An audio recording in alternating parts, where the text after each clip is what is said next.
नमस्कार। आप सभी को स्वागत करता हूं रुद्र चंडिका चैनल में। हमें बहुत सारे ईमेल आते हैं, बहुत सारे कमेंट मध्य आते हैं कि महाशिवरात्रि को कौन सी साधना किया जाए और रुद्र सेवा कैसे करेंगे। आज का विषय यही होने वाला है। इस वीडियो पे इस विषय पर ही हम चर्चा करेंगे।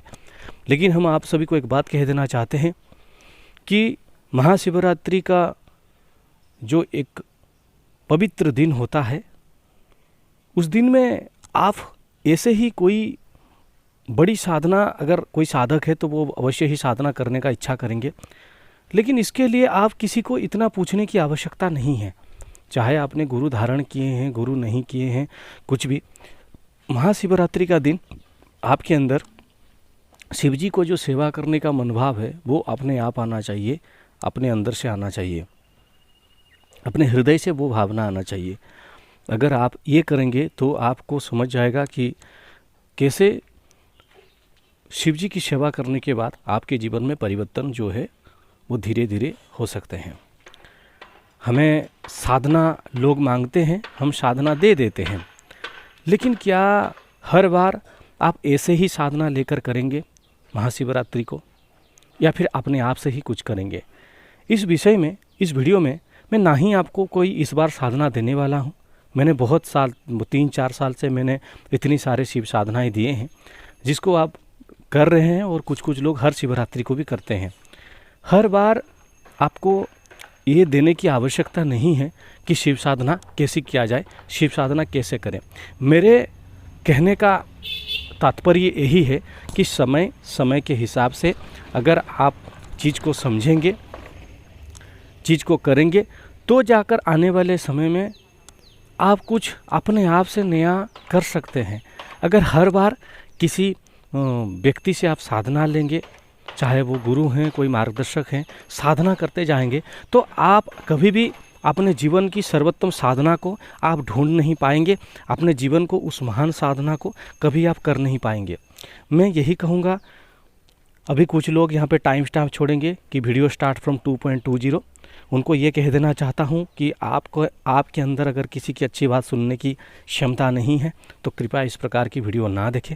यहाँ पर केवल बातें नहीं दिया जाता है, ऐसी बातें बताया जाता है जिसको सुनने के मात्र से, जानने के मात्र से आपको बहुत कुछ आपके अंदर घटित हो सकता है। अगर आप रियली उस चीज़ को जानना चाहेंगे, वास्तविकता में उस चीज़ को जानना चाहेंगे, तो आज देखिए महाशिवरात्रि के लिए मैं कुछ सेवा कैसे आप कर सकते हैं उसके बारे में बताऊंगा।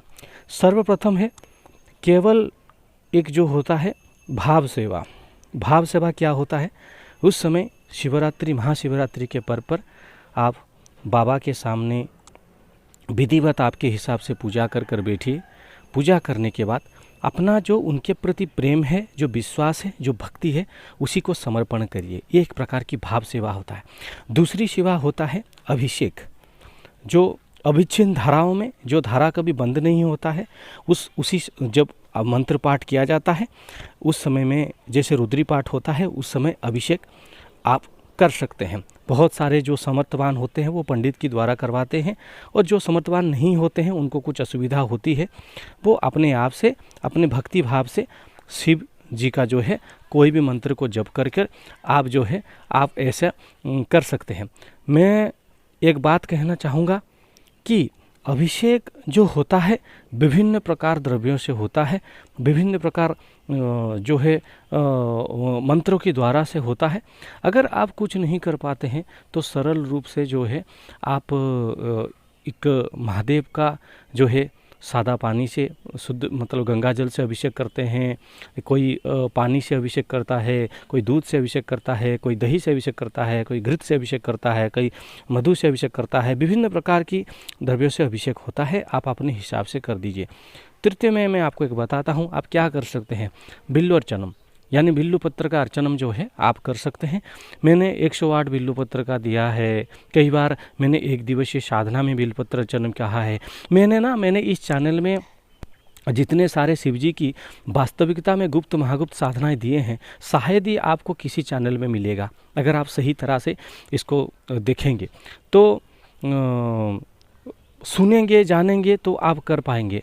मेरे और एक जीवन की एक बहुत बड़ी इच्छा है कि आप को ना मैं कुछ ऐसा चीज़ दे पाऊँ जिसे आप शिव जी की जो साधनाएं हैं उसको करने का आपके मन में थोड़ा और भी प्रेरणा जागे। हालांकि ये असंभव जैसा ही बात है, क्योंकि हर व्यक्ति का अंदर की जो विश्वास होती है वो एक अलग रूप से होता है। हर व्यक्ति का विश्वास अपने तरीके से होता है, समय के हिसाब से होता है।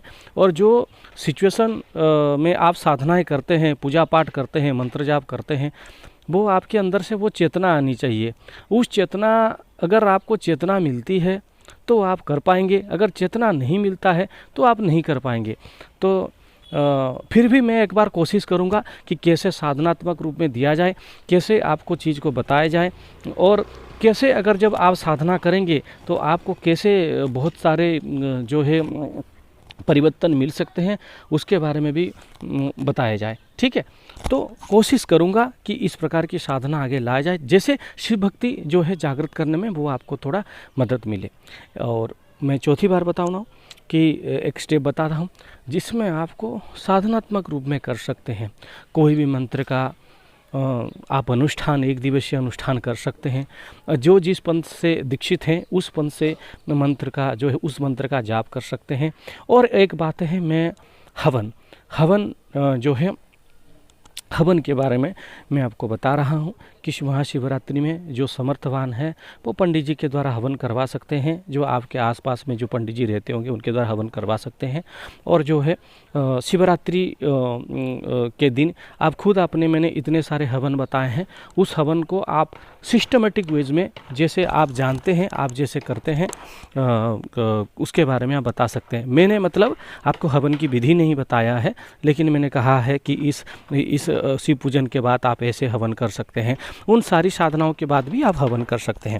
फिलहाल रही बात, अगर ये जानने के बाद बहुत सारे लोग हमें कांटेक्ट करेंगे कि हमारे हवन शिवरात्रि में कर दीजिए, ये बिल्कुल भी नहीं। कोई अगर मुझे 100 करोड़ पैसा भी देगा, 100 करोड़ रुपया भी देगा, तो मैं भी शिवरात्रि का दिन किसी के अनुष्ठान करने वाला नहीं हूँ। क्योंकि शिवरात्रि से 15 दिन पहले से ही जो मन में थोड़ा शिव जी की कैसे सेवा किया जाए, ये प्रकार की चिंता आना चाहिए। अगर इतना बड़ा दिन ही जो मैं है बाबा को अपना समय ना दे पाऊँ तो मेरा साधना व्यर्थ है।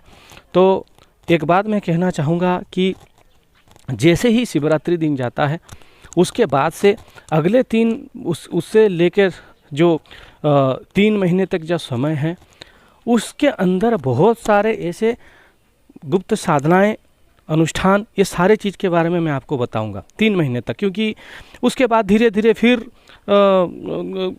श्रावण के लिए प्रस्तुति होना पड़ता है, बहुत सारे काम रहते हैं।